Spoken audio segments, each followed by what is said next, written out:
based on your environmental expertise, I would like to ask you, what is your understanding on climate change based on the current perspective of what's happening around the world today?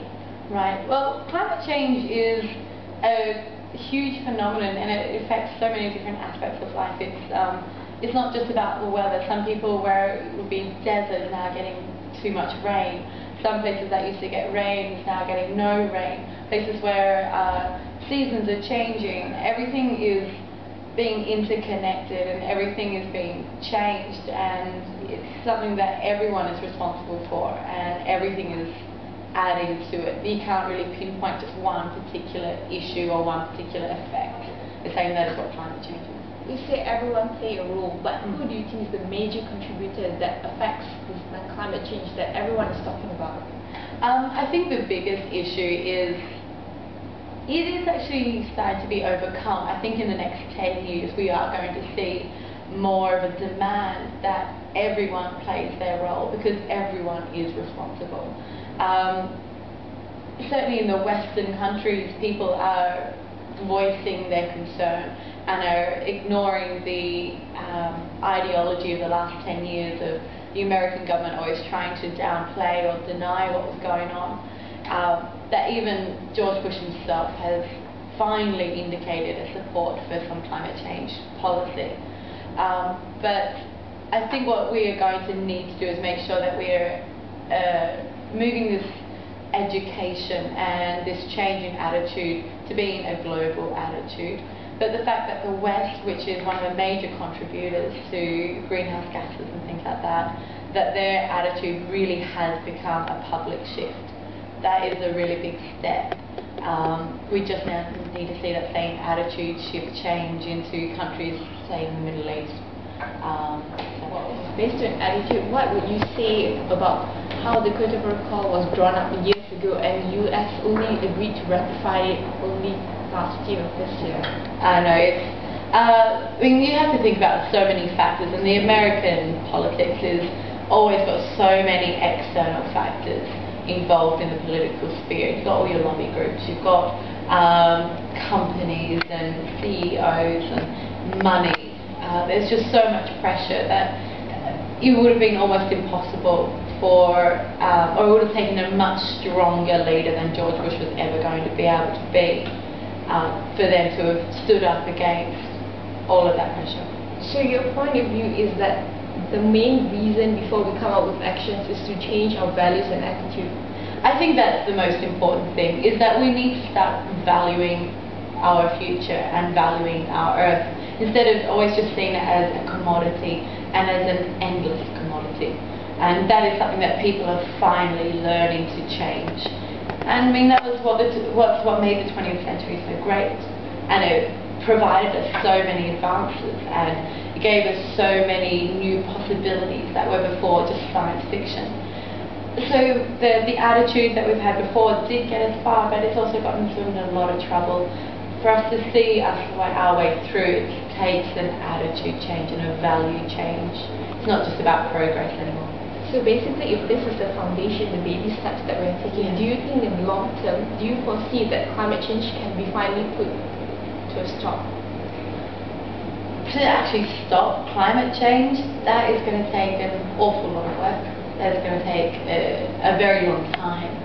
However, they say that there's this horrible big toxic brown cloud that even the United Nations is talking about, and that people are getting very worried about. They say that, you know, hundreds of people in various cities all over the world are dying because of this brown cloud. And they said that if all emissions were stopped today, that brown cloud would only take 2 to 3 weeks to dissipate entirely. But obviously it's impossible to stop zero emissions. But we need to start recognising that what we're doing is making us exceptionally sick, it's killing people. And they know this, it's always going to be a long-term effect. We can't go to zero emissions. That is just irrational and impossible. So this is basically in line with the G8 summit, whereby they plan to reduce 40% of their emissions by 2020 and 80% of their emissions by 2050. Yeah. who do you think that should severely, actively participate in this, considering that the Kyoto Protocol only takes into account developed countries but does not take into account developing countries such as China and India? What are you I mean, I think it should be very interesting in these countries that are just really up and coming, places like Dubai, for example, and the Emirates, where it's this new city and things are just being developed and brought in and they want it to be the best of everything, and it's not just a building, it's a concept, it's a lifestyle. They're building all these things, and I think it would be an awesome initiative if they could actually strive to make places like Dubai a glistening green city and really sort of strengthen that, and it will show other countries how they can develop in those ways. And if Dubai, where it's a rich country, can start doing that, then maybe those products will start becoming cheaper and start becoming a more widely developed product, and then become easier for places like I said, India and China to develop. The technology is there. They say that even solar panels, which are quite expensive, the technology has now been developed to make them ridiculously cheap. But it's just going to take another 5 years before it's on the market.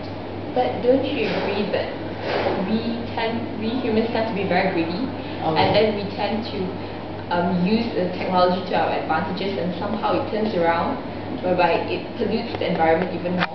So what do you suggest that we actually do to ensure that the technology we have will actually contribute to a greener environment? It's a difficult question. I think the only way to do it is, again, because people have got their changing attitude. Everyone looks, when they go buying a new washing machine, they want to see how many stars it has. Is it an environmentally friendly washing machine? I know personally, if I was to get another car, I'll be looking to see what is its emissions, what are its environmental impacts, and comparing the impacts of various models and makes of car. And I think I am not alone. I represent a lot of people whose attitudes are changing, and I think part of that whole value structure is that they will start insisting that the technology is not only available, that it will be also used to save the environment, as long as it's convenient. That, I think, is also a key issue. Part of the technology is not only creating it, but making it easy to use, making it benefit us, our lifestyles, our pockets. And that's part of that push, part of that demand that is coming out of that changing value. We don't want to have to sacrifice lifestyle and comfort to save the planet. And technology can meet us there. So to draw up a conclusion, what would you suggest is the best possible way to instill this attitude as well as the usage of technology that will able to contribute and make an impact, a positive one, towards climate change? Keep spreading the good word. Keep spreading the good word, education, making sure that there's almost a global consensus in schools, in high schools, that people are learning the same thing, that we're all striving for the same thing. I think we are starting to get there. There is starting to become a global movement in this. There's so many people out there that are helping to educate. There's so many films, documentaries, education programs, people winning Nobel Prizes for their environmental work. So things are getting recognized and things are getting out there. So publicity and education is the way to instill it.